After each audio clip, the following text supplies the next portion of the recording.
آشپزی چطوریه؟ من فقط سوسیس بلدم سرخ کنم، نیمرو درست کنم، کته هم بلدم. کته ولی با لبت بازی میکنم. نه بابا، کته خیلی خواره، هیچ چی دیگه بلد نیست. کتهش چجوری درست میکنی؟ مثلا زعفرون هم روش میدی یا نه؟ نه کته. من برنجو میشورم. جونم واسط بگه خواهر.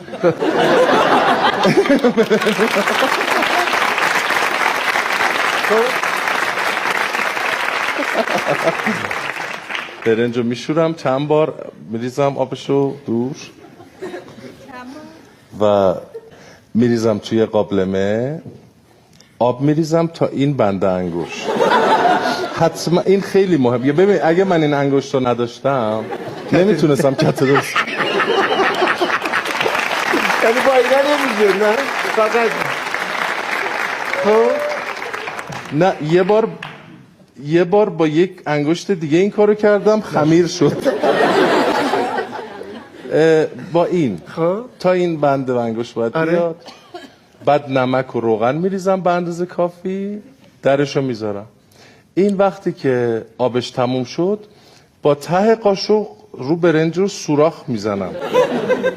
درست میگم؟ آره. انگار که باید بزنی.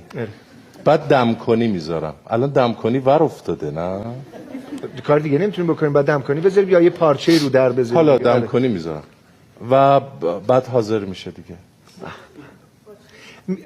میذاری یه ذره مدل شمالی یه ذره سفت و اینا بشه یا نه دونه و اینا چیزی؟ نه دونه که خیلی خوبه. آره نه شفته نه. بعد با چی با تون ماهی یا نیمرو.